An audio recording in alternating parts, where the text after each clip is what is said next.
Bonsoir à toutes et à tous. Merci de suivre Tête à Tête ce soir. Je m'entretiens avec Monsieur Pape Amadou Sarr, délégué général à l'entrepreneuriat rapide des femmes et des jeunes. Avant ça, un petit portrait de l'homme.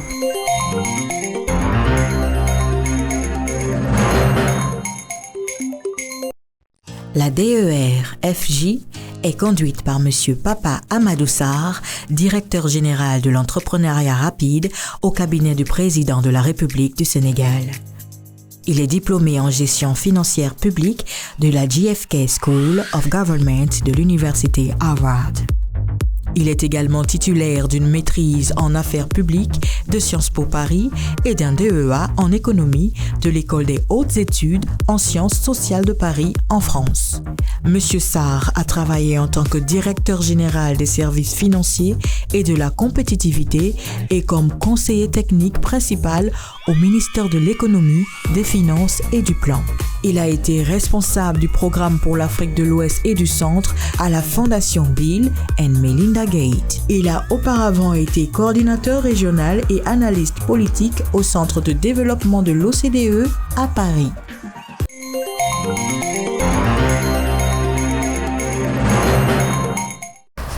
Alors, Monsieur Pape Amadou Sarr, vous venez de voir tout de suite le portrait qui vous a été dressé. On va quand même faire un petit retour sur votre parcours, très rapidement. Bonsoir madame, merci de cette opportunité qui m'est offerte de m'adresser aux téléspectateurs de Label TV.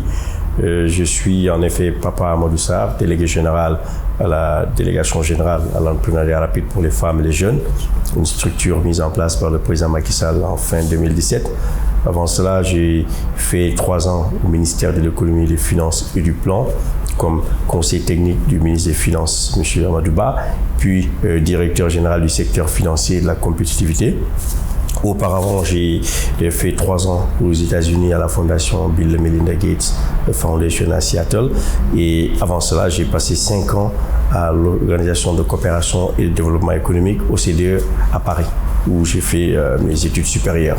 Monsieur Pape Amadou, qu'est-ce que la délégation justement de l'entrepreneuriat rapide des femmes et des jeunes? Mais avant ça, pourquoi le terme rapide? En quoi est-ce rapide? Alors, la délégation générale à l'entrepreneuriat rapide pour les femmes et les jeunes, communément appelée DER, est une structure publique placée sous la tutelle de la présidence de la République, qui a pour vocation d'accompagner les initiatives entrepreneuriales des femmes et des jeunes. Le vocable rapide tient du fait que le chef de l'État, en créant cette institution et en me mettant à la tête, a voulu donner une célérité, une rapidité, ou le fast track que vous connaissez aujourd'hui, qui permet de régler des procédures ou, dirais-je, de ne pas s'entacher de lourdeurs administratives qui permettent de sortir les ressources financières dans les meilleurs délais en respectant tous les critères requis pour une institution publique, mais aussi pour une banque. En d'autres termes, là où les structures classiques passent 2, 3, 4 mois pour traiter un dossier de prêt, nous nous fixons comme objectif maximum 3 semaines, voire des fois 1 semaine. Il arrive qu'on reçoive un dossier, il en est arrivé la semaine dernière, on nous a donné un dossier, c'est passé en comité hier, par exemple. Donc, pour montrer que les procédures sont plus fluides, plus rapides, et nous utilisons aussi la dématérialisation des procédures pour aller vite, en mettant en place une plateforme qui permet aux femmes et aux jeunes de postuler en ligne, de recevoir le financement là où ils sont, et aussi de pouvoir se formaliser et avoir un accompagnement approprié.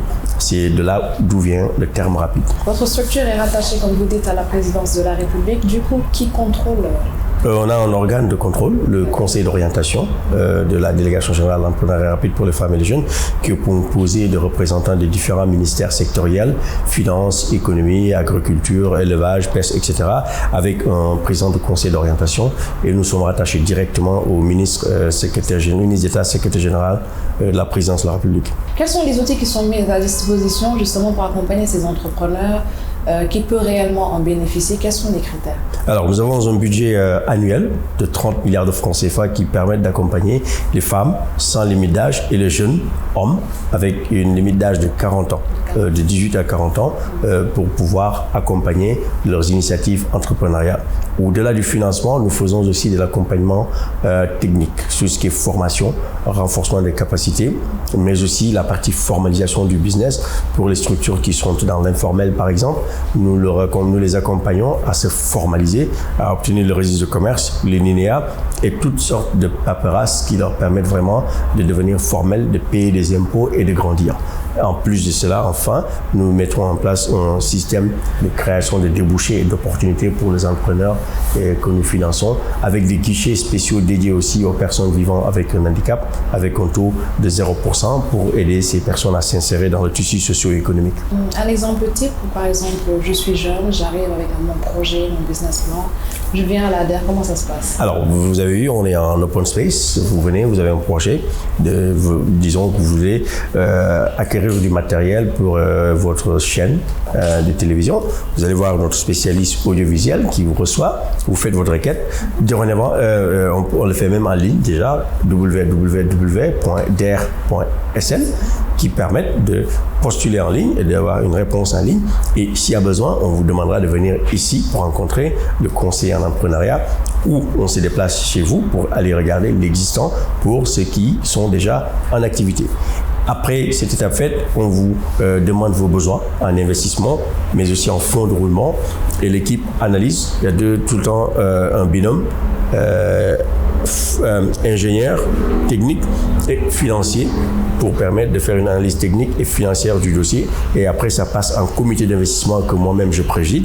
Et à la fin de ce comité d'investissement, une note, un projet est attribué et vous êtes informé de l'acceptation ou du rejet de votre projet. C'est si simple que ça. Vous n'avez pas besoin d'être pistonné ou d'accompagner ou d'être envoyé par qui que ce soit. D'accord. Pouvez-vous nous raconter une anecdote ou un événement marquant, une histoire qui vous a rendu fier? Alors, le 2 mars 2020, quand nous avons fêté nos 2 ans au Centre international de Abdou Diouf, le chef de l'État nous a alloué ou attribué la notation AAA. Donc, pour ceux qui sont dans le monde financier, savent de quoi nous parlons. Donc, c'est une notation qui est courue, qui n'est pas donnée à tout le monde. Les plus grandes banques le cherchent. Donc, si les chefs de l'État lui-même nous disent que nous avons assumé nos responsabilités et qu'ils nous attribuent la note AAA, nous ne pouvons être que fiers, moi-même et mes équipes, mais aussi ça nous montre aussi que nous avons beaucoup de challenges et de défis à relever pour garder cette notation et ne pas descendre plus bas. Vous pensez que les entrepreneurs aussi, ou certains à qui vous avez attribué ou non, vous aurez aussi donné cette note de AAA? À vrai dire, non.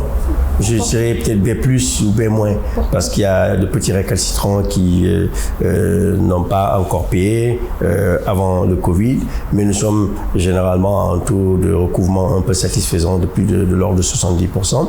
Donc pour ces entreprises qui ont eu quelques difficultés de remboursement, je ne leur donnerai pas AAA, bien entendu. Mais de façon globale, je dirais que les entrepreneurs, surtout les femmes, jouent le jeu, elles empruntent, elles remboursent et on fait un réinvestissement. Et vous avez fait face, j'imagine, à des projets non aboutis que vous avez déjà eu à financer? Des projets non aboutis, oui. Il y a un projet qui est en cours actuellement, qui n'a pas depuis 2 ans, l'histoire des garages modernes ou les tricycles, où on a un problème avec le contractant qui encore est dans le pipe pour presque 2 milliards. C'est dommage, mais voilà, les conducteurs de tricycles ou de Jakarta sont là, ils attendent ce financement. J'espère que ça va aboutir bientôt. Vous avez attribué à peu près combien de milliards depuis ces 2 ans? En moins 35 milliards 35. Au 31 décembre 2019. Mais aujourd'hui, avec les financements que nous accordons dans le cadre du Covid, nous sommes autour de 10 milliards. Donc, je dirais en tout 40 milliards. Parlons du Covid justement. Quel est votre engagement face à cette pandémie et votre regard sur la situation actuelle? Alors, mon engagement personnel, il est sans faille. On est au bureau tous les jours, de 9h à 20h des fois, avant le ramadan, tous les jours. Tout le monde ne vient pas, bien entendu. Nous avons pris les mesures de contingence pour limiter le risque et on fait du télétravail. Chacun travaille de chez soi. On avait déjà entamé la digitalisation, la dématérialisation des procédures qui permettent à chacun de pouvoir travailler et d'envoyer ses dossiers en ligne. Et on fait des conf calls à travers Teams, Skype, Entreprise, etc., qui permet au directeur de faire des réunions de coordination et moi aussi de faire des réunions de coordination hebdomadaires avec le top management qui est 80% qui sont sur place. Il y a 2 ou 3 personnes qui travaillent à distance pour des raisons de santé. Et cela nous a permis aussi de voir de visu les besoins réels des entrepreneurs parce qu'aujourd'hui, je vais sur le terrain moi-même régulièrement, en semaine, le week-end, pour aller, par exemple, le coiffeur qui me coiffait, il est fermé, donc j'ai changé. Le week-end dernier, j'ai été allé voir une dame, c'est Ongle Mania, pour voir, mais c'était quasiment fermé. Les vendeurs de pain, les salons de coiffure, toutes les structures que nous accompagnons, le restaurant, sont quasiment tous fermés. Aujourd'hui, cela appelle de moi ou de tout haut fonctionnaire ou dirigeant de la prévision, parce qu'aujourd'hui c'était quelque chose qui n'avait pas été prévu et c'est arrivé.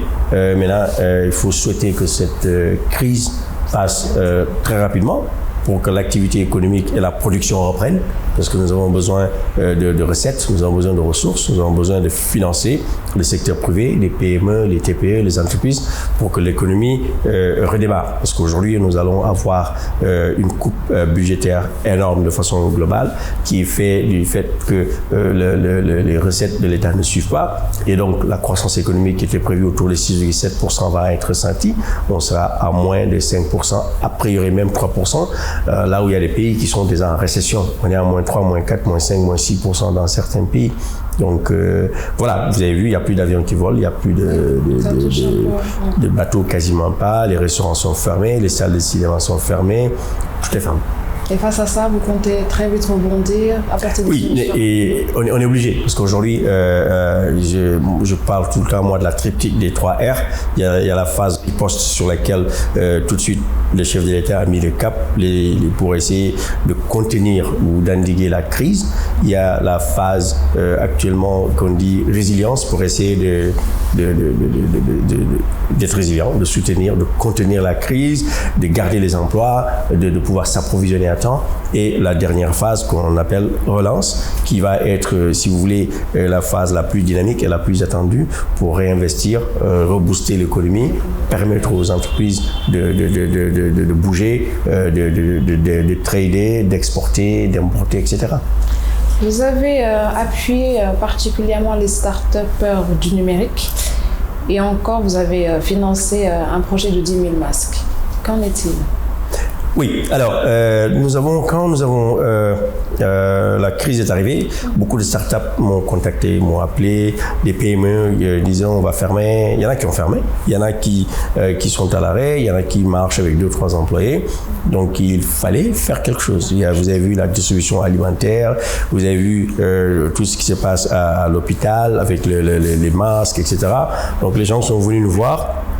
C'est une dame qui s'appelle Touti, je lui fais de la pub, Atelier 221, qui m'a alerté sur un projet qu'ils appelaient 1 million, un Sénégalais, un masque. Donc l'idée, et puis j'ai dit ok, bon, on va faire 10 millions de masques. Et puis après, il y a le ministère de l'Artisanat avec le ministère de l'Industrie qui ont mis en place un comité avec qui nous travaillons pour produire justement 10 millions de masques. On a commencé la production depuis la semaine dernière avec plusieurs tailleurs, ateliers, grands couturiers, Sadia Gay, Touti, Mamfa Gay, quelque chose comme ça, Gora Hack, Fédération nationale des professionnels de l'habillement, Association des maîtres tailleurs du Sénégal, bon, tout le monde. Et aujourd'hui, moi aussi, ça me permet de faire travailler des jeunes tailleurs qui étaient à la maison.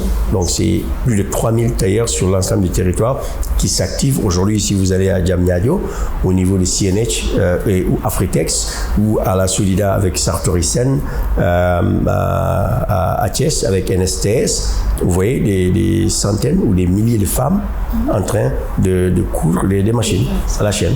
L'objectif, c'est de faire 10 millions de masques ou peut-être 20 pour permettre à tous les Sénégalais d'avoir ne serait-ce qu'un, voire 2 masques lavables, des masques barrières pour pouvoir endiguer cette pandémie. Vous pensez les livrer quand? Ça a commencé, la livraison a commencé. Ouais. La production a commencé, la livraison a commencé. On livre au compte-gouttes. On travaille avec la pharmacie nationale d'approvisionnement qui réceptionne les masques pour nous, qui les distribue, qui les accompagne. Et pour les PME, nous avons aussi fait une enquête, on a appelé 3000 PME, certains pour voir leurs difficultés. C'est les restaurateurs, Black Spoon, aux cosmétiques, Farifima qu'on a financé, aux tailleurs du coin, ceux qui sont dans la couture, dans la mode, dans les sacs. On parle de Sachichi, etc., qui aujourd'hui avaient besoin réellement de matières premières, de débouchés, de payer des salaires, de payer l'électricité. Et voilà, je leur ai dit, écoutez, il faut qu'on soit prudent mais généreux. Et j'ai pris la théorie économique d'un économiste américain, Milton Friedman, qui parle de helicopter money, c'est-à-dire distribuer de l'argent pour avoir de l'impact sur l'économie, pour pouvoir après faire de la croissance. Parce que sinon, sans cela, ce qui va se passer, les entreprises vont fermer et je ne pourrai pas recouvrir mes prêts. Qu'est-ce que la Startup Act, Papa Amadoussar? Alors, la Startup Act est une loi qui est, comment on appelle ça, incitative au secteur du numérique. Les startups, ça favorise la création d'entreprises, de startups. Ça leur donne aussi la possibilité de pouvoir s'endetter dans de meilleures conditions. Ça leur permet aussi une labellisation. Et enfin et surtout, ça leur donne des avantages fiscaux considérables. Par exemple, il y a qu'une seule taxe que ces startups paieront. Et il y a une amnistie fiscale au bout de 3 ans pour les startups de moins de 3 ans, qui leur permettent vraiment de se développer, de se protéger et de pouvoir devenir grandes. Et c'est un projet sur lequel nous avons travaillé avec le ministère de l'économie numérique et des télécommunications, la Banque mondiale, l'association Sen Startup et d'autres partenaires comme Dalberg et autres avec qui nous avons travaillé justement, Kinearlab et Vasso, pour mettre en place ce beau projet pour le Sénégal et je pense même pour l'Afrique noire. Il n'y a que la Tunisie qui a eu à mettre en place déjà un Startup Act et nous l'avons fait en moins d'1 an pour revenir à la rapidité, là où la Tunisie l'a fait en 3 ans. Alors, le modèle de la DER peut-il se reproduire justement dans ces pays africains, tout à fait, dans la sous-région, et pourquoi pas faire appel à votre expertise? Vous pensez que c'est déjà le cas. Nous accompagnons la Guinée-Conakry déjà depuis 6 mois. Le président Alpha Condé a demandé l'appui du président Macky Sall pour les aider. Mes équipes et moi sont actuellement en train d'aider la Guinée à monter leur propre DER. Le Congo nous a sollicité, le Burkina, je crois aussi les Camerounais sont venus. Et on est en train de discuter avec la Banque africaine de développement qui a structuré un projet d'accompagnement pour la DER de 100 milliards sur 5 ans qui s'appelle le projet d'appui à la valeur la valorisation des initiatives entrepreneuriales, PAVI, que nous allons dérouler dans les 3 prochaines années à venir et sur lesquels nous allons nous baser pour aider d'autres pays de la sous-région, car tous les pays de l'UEMOA ou je dirais de la CEDEAO, à défaut, à l'exception du Nigeria, nous avons tous plus ou moins la même structure et la même base économique qui fait que nous sommes soit des pays pauvres très endettés ou des pays en développement ou des pays qui tendent vers l'émergence qui ont une spécificité, c'est-à-dire une jeunesse de la population, une pauvreté accrue, notamment en milieu rural et agricole, et voilà, un tissu informel très important, et avec un chômage des jeunes avoisinant 60-70% pour la plupart de ces pays. Donc, le terreau est fertile pour accompagner tous ces pays qui veulent mettre en place un programme qui soutient l'entrepreneuriat et l'emploi des jeunes. Quel bilan tirez-vous de ces 2 ans? Comme je disais, en décembre 2019, nous étions à 30 milliards en moyenne. Aujourd'hui, on va être, je dirais, à 40 milliards et j'espère être à 50 milliards à la fin de l'année, c'est-à-dire mobiliser 10 milliards supplémentaires avec les partenaires banquiers de la place. Et ça, c'est 1. 2, on a financé les 14 régions, 45 départements et 552 communes du Sénégal. Chaque commune du Sénégal a un financement effectif. Nous avons pu accompagner au moins 200 000 personnes. Nous avons pu accompagner 2000 PME sur l'ensemble du territoire national, de l'agriculture l'agriculture, à l'élevage, à la pêche, à l'économie numérique, à la transformation de produits agricoles, à l'artisanat, etc., les services, tout secteur confondu. Et aussi, nous avons eu à accompagner plus de 2000 ou 3000 même entreprises à se formaliser, à avoir un INEA, un registre de commerce, à avoir de la formation professionnelle et technique. Tous les bénéficiaires que nous avons financés sont formés sur le terrain avec des partenaires avec qui nous travaillons qui sont des contractuels. L'ADER, c'est pas seulement l'entrepreneuriat rapide, mais aussi c'est l'insertion des populations dans le tissu socio-économique pour les permettre d'avoir, comme le nom le dit, l'autonomisation économique pour pouvoir voler de leurs propres ailes et pouvoir faire du business. Et tout ceci rentre bien sûr dans le plan Sénégal émergent. Exactement. Nous sommes en phase avec le plan Sénégal émergent qui est le référentiel de la politique économique du pays. Papa Amadou Sarr, quelles sont vos recommandations pour promouvoir l'expertise qu'on a au Sénégal? Je dirais que le Sénégal, dans la sous-région, fait partie des pays où les ressources humaines sont de qualité. Si vous allez en Europe, aux États-Unis, vous voyez des banquiers, des financiers, des médecins, tout type de fonctionnaires ou des gens du secteur privé qui sont issus de l'administration sénégalaise, qui sont formés par l'école sénégalaise. Nous avons de bonnes écoles, nous avons de bons centres de formation, nous avons de bonnes universités qui forment des Sénégalais, des Marocains, des Français, etc., etc. Donc aujourd'hui, il y a tout aussi un phénomène qui se développe qu'on appelle les RIPAT, des gens comme nous qui ont été à l'Occident pendant 10 ans, qui rentrent pour aider au développement du pays.